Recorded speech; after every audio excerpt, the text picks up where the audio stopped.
Upchalasi imsitwen, Walalio Dondel Dayo. Thanks for coming.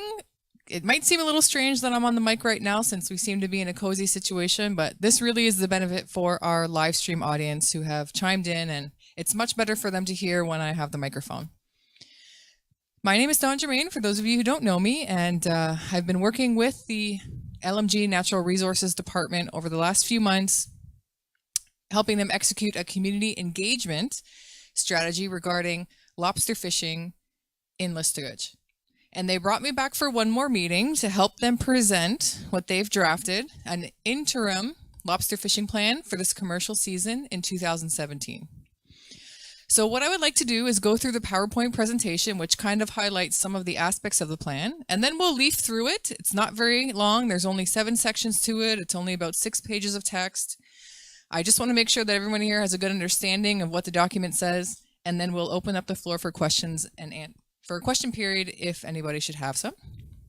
So I hope you've had a chance to enjoy your dinner. Thank you again so much to our Listuguj elders who have prepared the meal. There is lots left, so at the end of the meeting, please don't leave without taking some take-home salmon, dessert, coffee, tea, whatever it is you like. Get rid of it. I can't eat that much salmon. So to start, the long-term goal of the Listuguj Mi'kmaq is to develop a complete management plan for the lobster fishery, right? That's one of the reasons why Natural Resources decided to even start a community engagement, because they really wanted to hear from Listuguj members how they felt the lobster fishery should be operated. However, in order to create a complete plan, this takes some time in order to do it in a responsible and an open way, right? Which is definitely something we've heard through the engagement process, that the community wants to be involved and they want to be made aware every step of the way. So really what the community engagement strategy process revealed to us, in all actuality, the Listuguj Mi'kmaq First Nation is going to need more than just one plan. So what we have highlighted here on the PowerPoint, what we're going to talk about tonight is an interim lobster fishing plan, which would be immediate for this fishing season, since it's coming up very soon within the first couple weeks of May. But we also need to develop a lobster fishing management plan, which serves as the foundation of operations, right? So it'll be the core plan that is used when deciding actions for lobster fishing in Listuguj. And then whenever you have a management plan, there are little things attached to it called implementation plans. So those are the fine details on how activities are executed.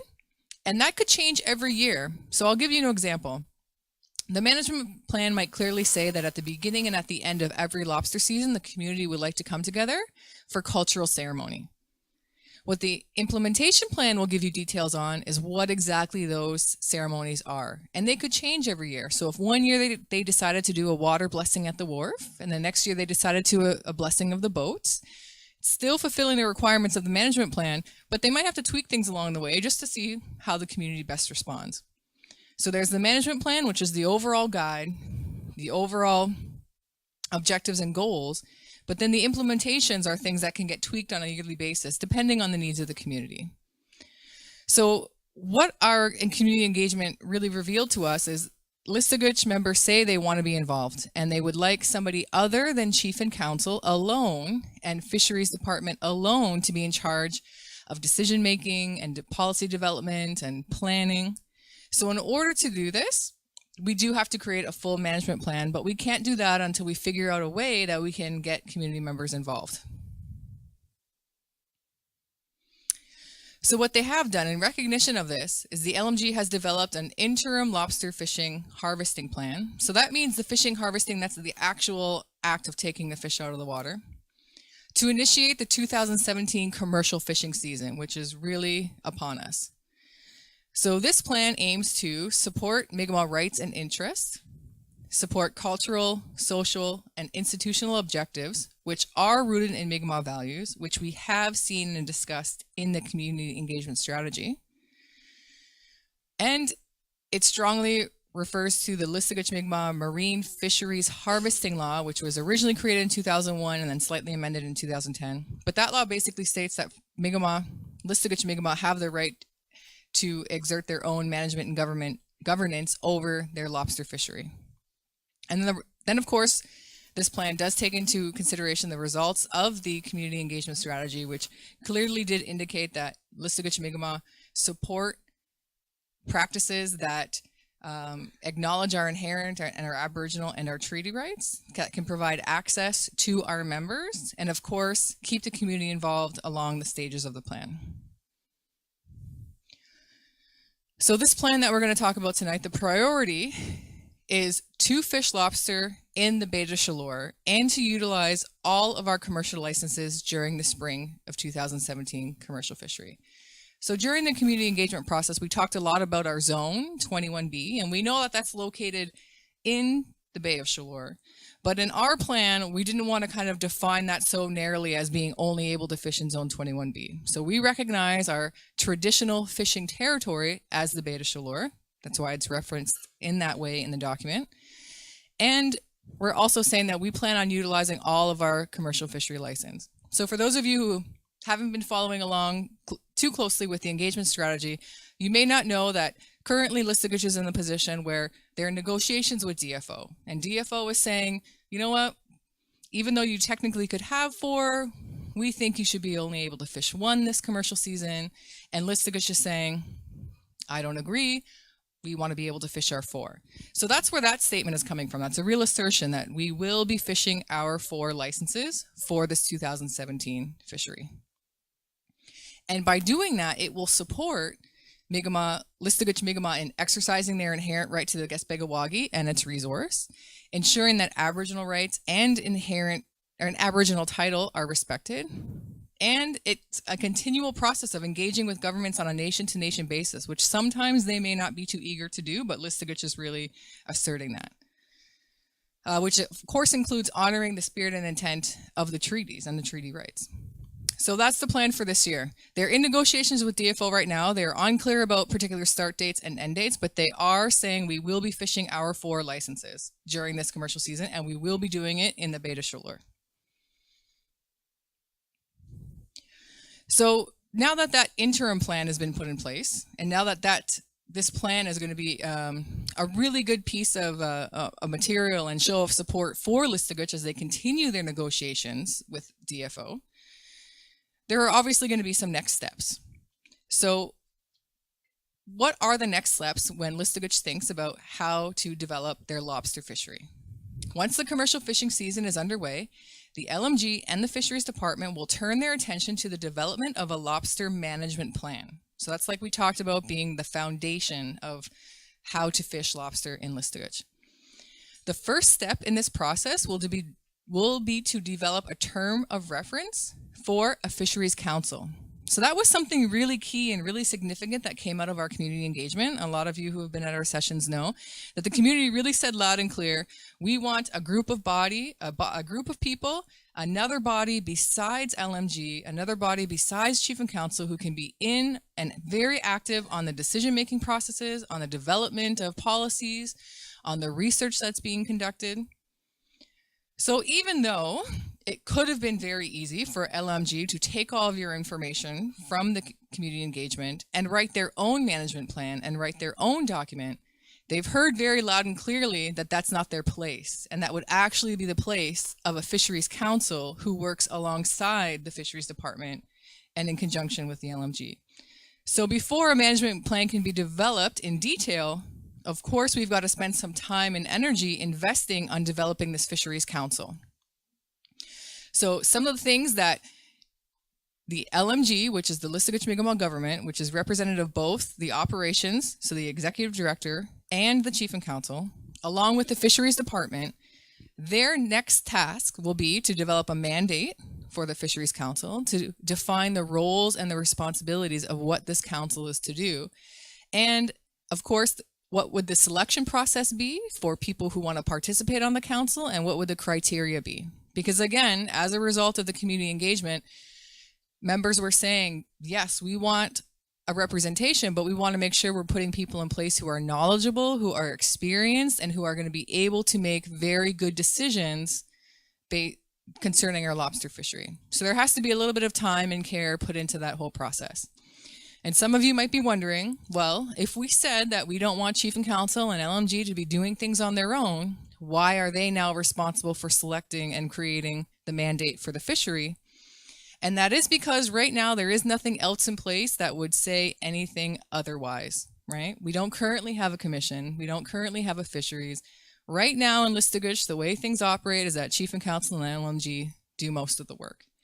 So once this Fisheries Council is developed and selected and put in place, that will never be the case again for lobster fishing. But to at least get it started, we have to fall back on the system that exists, which is right now Chief and Council, LMG, and of course the department responsible, which would be fisheries. So those will be their first task. And then once that happens, the rest of the mandate will be handed over to the Fisheries Council, who will work very, very closely with the LMG Fisheries Department. And it's really important to note here too that Fishery Council members may include representative from the LMG Natural Resources Department, elders, men, women, youth, fishers, people with knowledge of Mi'kmaq cultural values and traditions, and also an ex officio council member. And what we mean when we say ex officio is that council member will have no voting privileges on the Fisheries Council. They're there just to provide a link between LMG Council and the Fisheries Council, because one of the things we've also heard from the community is they feel that the council is very disconnected and doesn't know much about what's going on with the lobster fishery. So by having an ex officio member, you can make sure that that link and that line of communication is always there, but they do not have decision-making power. They're there as a representative.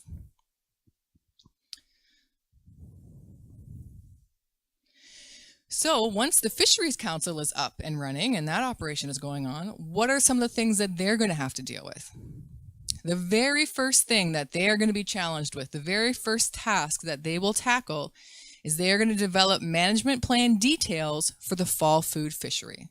So we know that that happens somewhere around September and October in our community.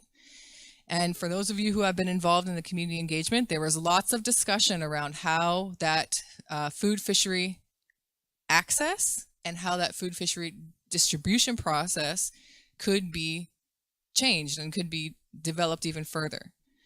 So when I say access, I mean, you know, who can have access to the fishery? How much will we be fishing out of that fishery? How many days will we be fishing in that fishery? When I talk about access, I also mean access to tags or some other administrative process on how to decide who actually does the act of fishing and who doesn't. And when I talk about distribution, that really includes a lot of details about once we receive lobster and once it's been cooked, how can we distribute it and make sure that our community members have access to it and can get as much of it as they want and as they would like, because that really is the main focus of that fall food fishery, right? It's meant to supplement the community, not for commercial means, which is very different from what's going to be happening soon in a couple weeks. It's the commercial fishery, and that's 100% for generating revenue. So that's the very first thing that they're going to do, right? They're going to kind of come up with a plan based on the information that we've collected from our community engagement strategy, which has clearly indicated that members do want to see a change in the current process. They're going to be deciding those details, and then they will go through their own presentation and engagement process with the community to make the members very aware on what those changes are. So you can look forward to that happening sometime in the fall. After they deal with that, the Fishery Council will also be developing a fully operational lobster fishing management plan, which again is the foundation. They will be developing multiple implementation plans to support the management plan. So coming up with all those little fine details that describe how certain tasks will be done. And they're also going to develop a process for community approval of the management plan. So that's a really key point as well, because our consultation showed overwhelmingly 82% of Listuguj members wanted to be given the opportunity to look at the management plan and decide for themselves yay or nay. They did not feel comfortable with having either the fisheries department or chief and council decide for them. So once this fisheries council comes up with their document, can provide some implementation and operational details on how this management plan will be rolled out. They are going to do their own round of community consultation, and they're going to come up with their own way to have community members show support for the plan. Keep in mind, the show of support will happen early, but the implementations are probably going to take a few years to roll out because it does take time to develop things, especially around research and data collecting. Right now, none of that gets done at the local level. So it's going to take a few years to build those departments and to collect that information and to get a system going. But right off the bat, as soon as the details of the fall food fishery are handled, you will start seeing that Fisheries Council develop some permanent lobster fishing plans, and they'll be coming to you and asking you for your approval on that. So as we go through the document, just note that page 5 really talks in more detail on what the Fisheries Council could be specifically responsible for, and we'll go through that all together. So let's all flip to page 5 now, and we'll just look at that list.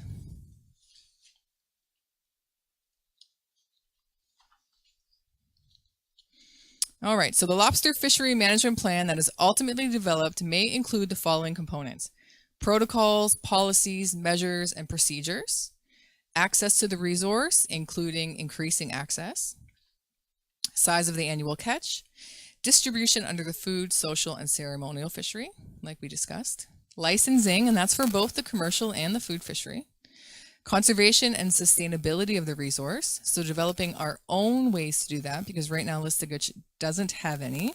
DFO largely takes care of that. Monitoring and overseeing implementation. Compliance and enforcement, and that's really drawing on the ranger service. So the Fisheries Council is going to be responsible for building that relationship with the rangers and making sure that we can use them in the most efficient way possible in our Listuguj lobster fishery. We'll also be doing some Mi'kmaq scientific research, which is very important because right now DFO conducts most of the research and it's from a very Western point of view. There will be an education and training component. We heard very loudly from community members that they feel more people, especially the youth in Listuguj, need to know about lobster fishing, need to know about our inherent rights and our Aboriginal rights. We'll also be doing, the Fisheries Council will also be considering some economic development plans, including increasing the value of the lobster. Intergovernmental relations, so they will be able to have relationships with both Listuguj Chief and Council and be involved with preparatory measures for negotiations with DFO. Reporting, and of course evaluation. So those are just some of the things. It's not, it would be a list at least, but more could be included. So the last slide that I have here on my presentation before we go through the document page by page is just an example of a possible governance model, because I know a lot of people are very visual and they wanted to kind of see how that Fisheries Council work. What is still going to be the role of the Chief and Council? Where does the LMG Fisheries Department play in this scenario?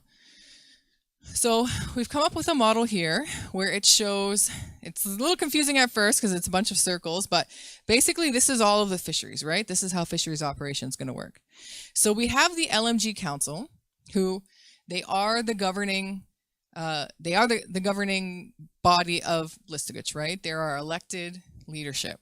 So even though some may want to, we could never completely write them out of the equation, but they do have a role. So what LMG Council is going to mostly be responsible for are Crown relations, rights, and negotiations. So they're going to deal mostly on that government-to-government level with Canada and with DFO. They're going to, have a negotiating team that works and deals with DFO when issues come up around access, around licensing, around Aboriginal rights and treaty rights. But that all comes into relation still with the actual implementation and day-to-day practice of fishing, right? Because whatever is decided over here in negotiations is going to affect catch restrictions, tag distributions. So here's the Fisheries Council, and they're in the circle, so we're all talking to each other here. We all have a line of communication open. But the Fisheries Council is more operational. So they're dealing with lobster plan, economic measures, they're dealing with management. They work very closely with the Fisheries Department in being able to make sure that the Fisheries Department is executing the plan in the way that it was intended. And of course, the fisheries are going to be able to, give some advice and share some data with the Fisheries Council so that they can make really good decisions.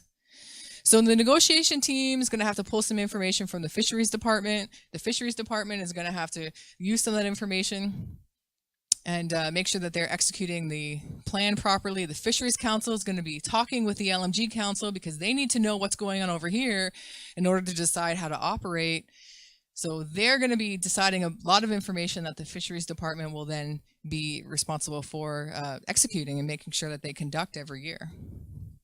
So here in the Fisheries Council is where community is truly represented, right? Because it'll be a diverse representation of our members, like we said, youth, elders, men, women, traditional knowledge holders, people who are currently working in the fishery system. And that's going to be the community's direct link whenever they need to know something about lobster and lobster fishing. That'll be their direct line of communication. They'll be able to meet, and the Fisheries Council is going to be responsible for delivering information and conducting engagements. So this is a possible model. It's been something that's been heavily discussed at the Chief and Council and the Executive Director and the Natural Resources Directorate level. They're still figuring it out a little bit. There might be a few tweaks. They might need to, add a few things, or they might rename something. But ultimately, when this management structure is decided, it is going to be decided by Listuguj Chief and Council with the consideration of the community engagement strategy. But ultimately, like I stated before, because there is nothing in place that gives decision-making power to anybody else but Chief and Council and LMG as an organization, they are going to be the ones responsible for deciding this. But it's not going to stray too far from what they were prepared to present to you today. So it does show that there is a level of community member involvement, that there's a level of accountability, and that the communication line is open between all of these components, as opposed to just, getting direction from the top down, right? DFO says this, then Listuguj Chief and Council sign this, and then they tell the Fisheries Department how to do this, and then the Fisheries Department goes about distributing it to their members. So it's going to be more of an open process, more of a collaborative process. And again, that's all based on the information that came from the community engagement session. So does anybody have any questions so far on what I've presented? Because we're going to go through section by section on the plan now. Yes.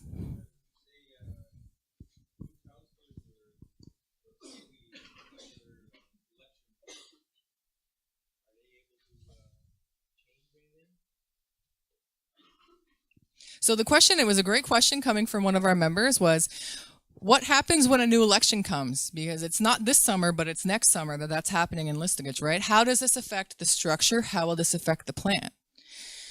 And the answer is by using a structure like this, where the Fisheries Council has really the larger mandate on operations, more so than the council does, it's really not going to change that much. Maybe this ex officio member will change, right?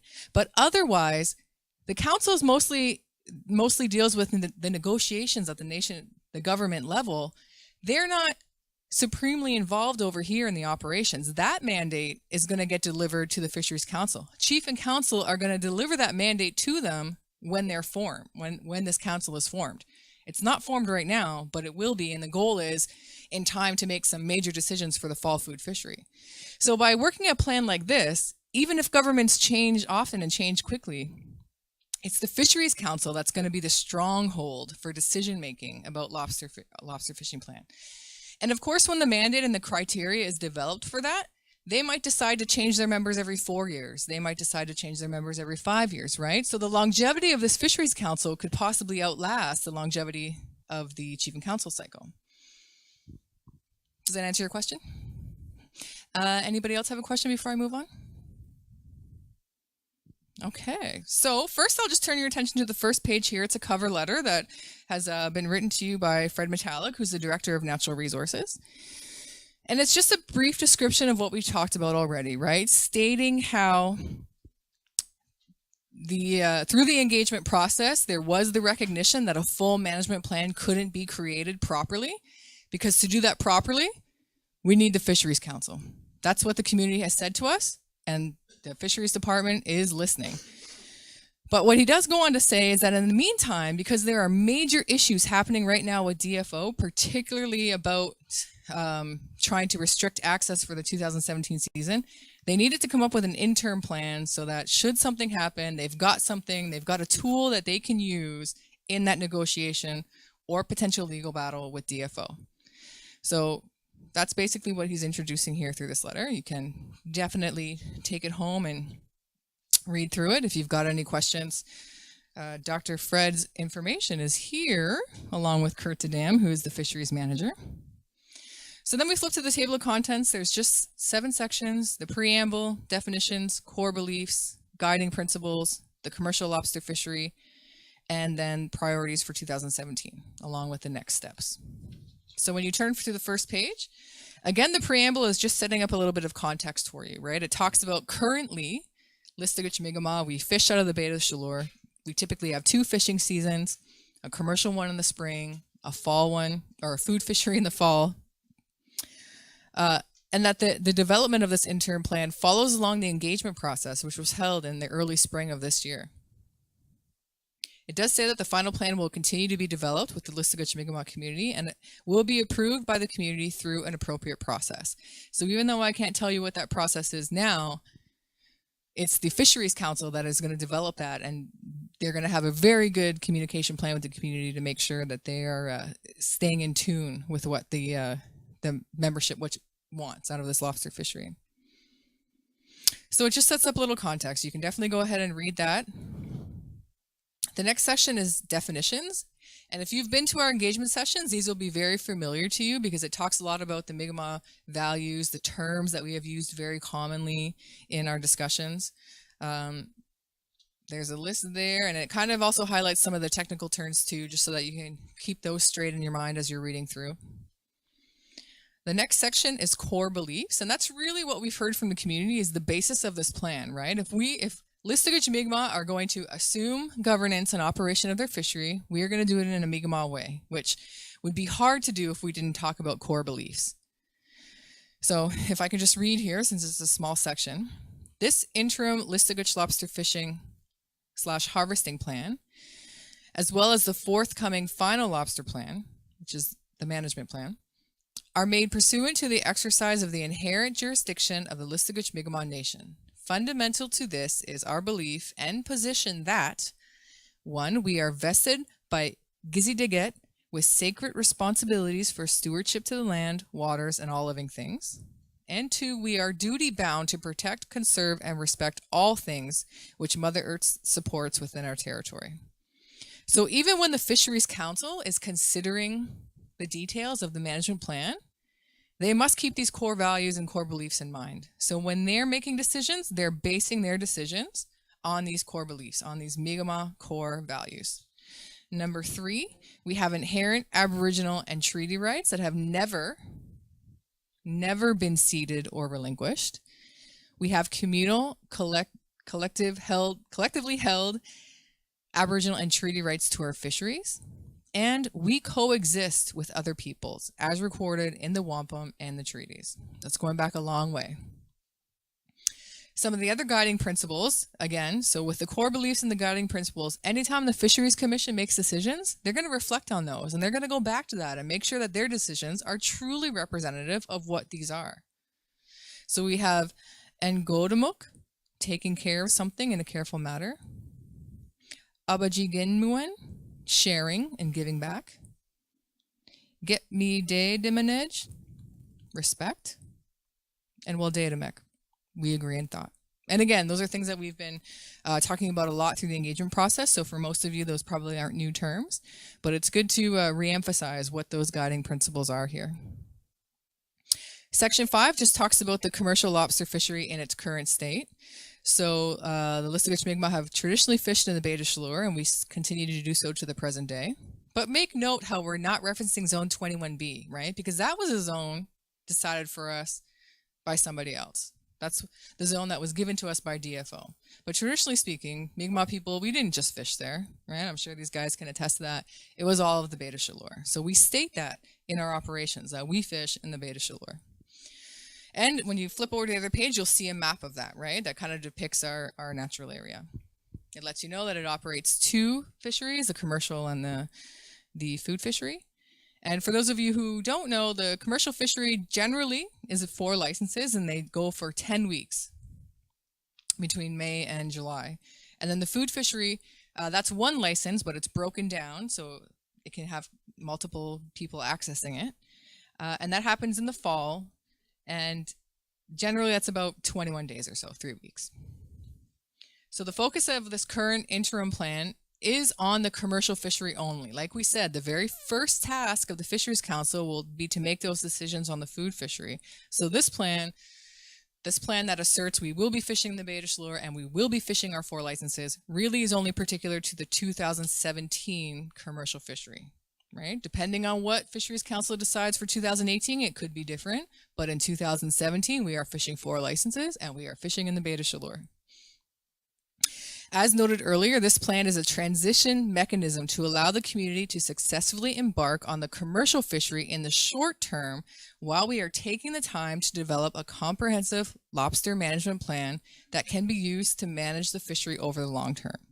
So once we get our Fisheries Council established, once they do the work of the management plan, once they start identifying implementation processes, that's going to be a long-term plan now, right? You're not going to need to have to constantly come back and do this level of community engagement.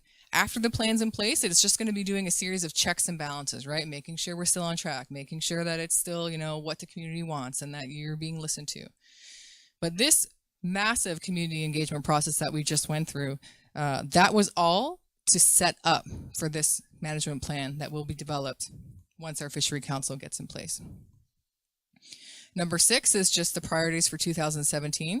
So again, it references in here the Listuguj Mi'kmaq Marine Fisheries and Harvesting Law, which was created in 2001 and amended in 2010.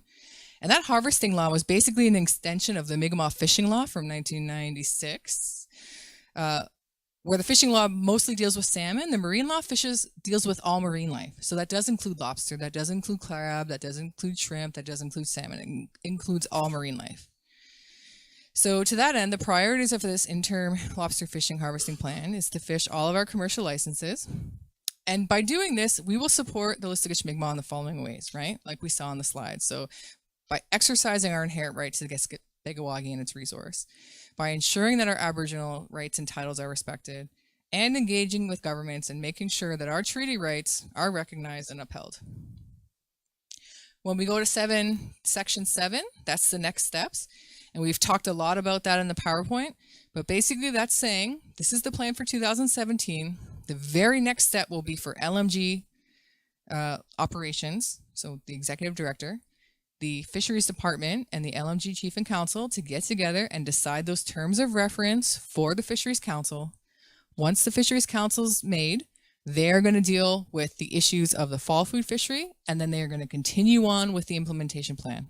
Once the implementation plan is complete and the management plan is complete, then they're going to be the ones that are constantly working on the day-to-day operations and making sure that the plan is being followed, right? So once the management plan is developed, it's not like the Fisheries Council goes away. They're always there. Their role is just going to shift. They don't need to be creating management plans anymore. What they need to be doing is making sure that daily operations go smoothly and that they're adhering to the plan. So they'll always be here. And again, it was that list we went over of all the things that the Fisheries Council would be responsible for. The next page, on page 6, it talks about the diagram. And again, for those of you who were at the community consultation sessions, this doesn't look new to you. This diagram depicts the approach that Listuguj would like to take when developing their management plan. So as we've discussed, DFO generally cares about 2 things, right? They care about the economic side of things and they care about the ecological side of things. Meaning they care about money, right? It's a commercial industry. They care about generating money and they care about making sure that they don't strip the resource. They don't want the lobster to become extinct, probably because they want to be able to continue to make money off it. I'm sure some of it is because they care, but generally they're thinking of it from a very business-oriented mind frame. In Listuguj, when the Fisheries Council is going to sit down and start thinking about management plans, the community engagement process says they must consider these 4 pillars. So they must consider the economic side of things, which includes increasing business opportunities, increasing value, using techniques to increase value, investing in marketability. They have to consider the institutional side of things, which is the governance side. And that's going to be decision-making at the community level. A bottom-up approach, so constantly being in contact and being aware of what your community needs are. And of course, enforcement, right? We have the Listuguj Rangers. We should be able to enforce our own fishery. They must think about the ecological side of things. So they're going to think about how can we conduct our own science and our own research so that we don't have to depend on DFO's information anymore. They're going to think about respect, right? And that means respect for the resource.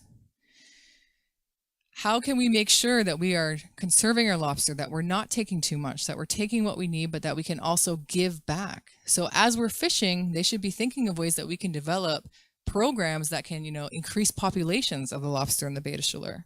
And of course, they're going to think about conservation.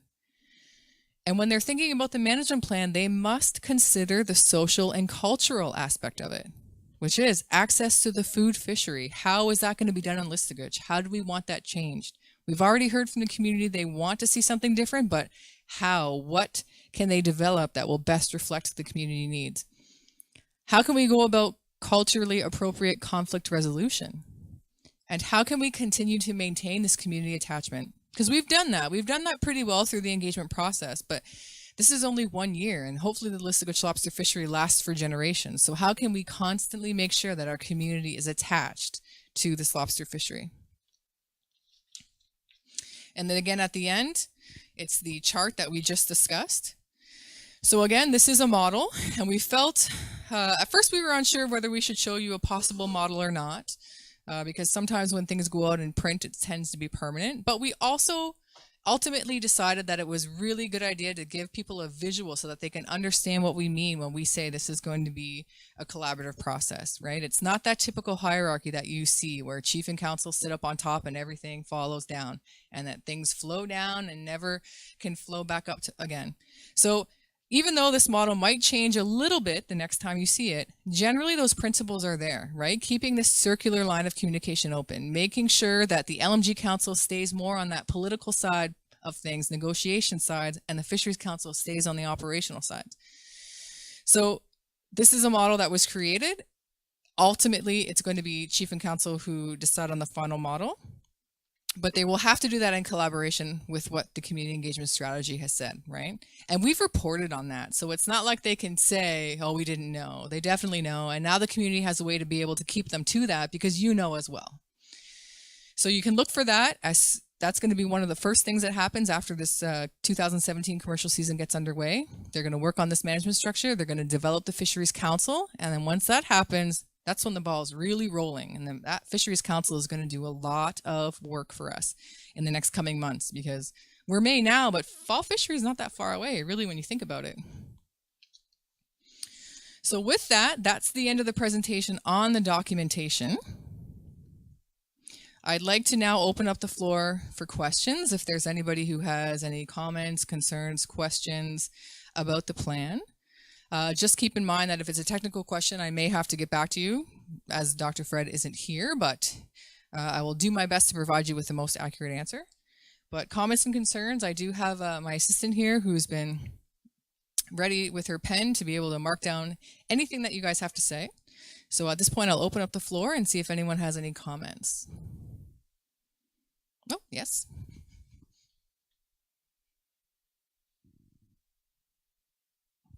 I'd like to know if the percentage that the fishermen pay to use this resource, will it go up or will it go down to accommodate the rangers? So that's a pretty technical question, and I think that the Fisheries Council is going to be the only people who could answer that once it gets developed. But consider this, right now the rangers are under a different department altogether, right? They're actually governed by public security and not the Listuguj Fisheries Department. So they're contracted every year on services. So depending on how that role changes, the contract might change as well, which could include a price increase. So I would assume, now again, this is just my assumption, but because the Fisheries Council will be using information based on the community engagement, I think their last course of action would be to take money away from the actual fishers to pay for that. So the community member is saying that they already do pay a percentage, and what you're referring to is the administration fee that you pay at the beginning of the season to the. So he's talking about a percentage that's paid throughout the season.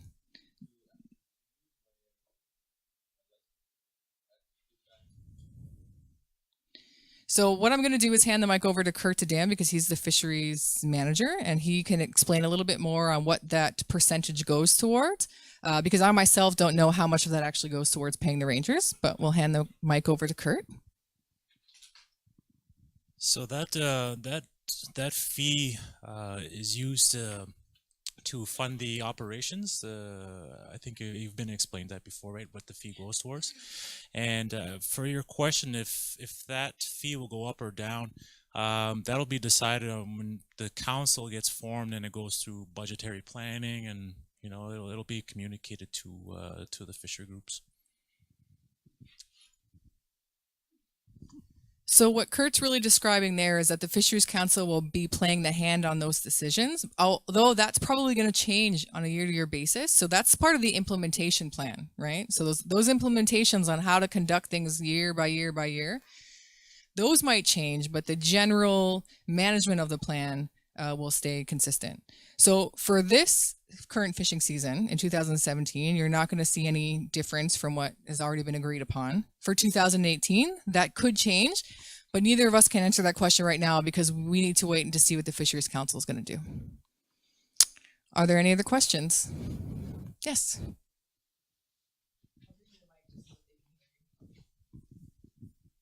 You might have to help me out because you had talked about getting your own information rather than using what the DFO.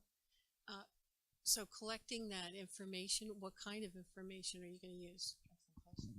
So our question from our community member was, in the presentation, I had referenced how Listuguj would like to start collecting our own information instead of relying on the information that comes from DFO. So what information am I specifically talking about? Those things are really central around the idea of conservation and scientific research. So right now, Listuguj does have a group of people who do some research. However, they're most concentrated in salmon. And there isn't anybody right now who's doing a lot of research, data collection, health of the lobster habitation or habitats, population numbers in Listuguj, in lobster. So when DFO makes statements to us like, we might have to decrease your quota this year because our data shows that the lobster numbers are low. Listuguj wants to be able to set up our own department to do those same calculations so that we can say, well, your numbers don't match ours and we're going with our stuff. Or, yes, actually, our numbers reflect as well that there's a decrease, so we'll consider lessening our quota. But until we can develop those things and have our own in-house, as I like to call them, researchers and ecological specialists, there's not much of an argument we can make to DFO when they come back with their data. And one of the reasons, again, that Listuguj and the community felt that this was really important is because, I mean, DFO's data is really outdated and sometimes it's like 7 or 10 years old. So it's not very reflective of what's actually happening. But if Listuguj comes up with our own method of doing that, we can be as current as of last season. So that's some of the information that we would like to be doing here. Do I have any questions from the online audience? Okay, any more questions from the crowd here? So does everybody think that, from what you've heard at least for the plan for this coming 2017 season, is that something you feel like as a community member you could support? You could support the fisheries department going ahead and saying to DFO, even though it's a bit of a risque move, no DFO, we're fishing 4 licenses this year. And that's how they're going to continue on with their negotiations. So I know that our online audience might not see, but maybe just for the benefit of some of our fishermen here and for Kurt, if we could just have a show of hands of people who are going to be in support of that fishing plan for this 2017 season, even though it might be a little outside of the box. There you go. All right. Well, if there are no questions, I will just remind everybody that there is a lot of food left. There's a lot of food left, and I know our elders have been busy packing some away in takeout dishes. And the coffee is already in a to-go container. So please, the more you take, the less I have to deal with. Thank you very much for coming. Wala aliak, and we hope you have a wonderful evening.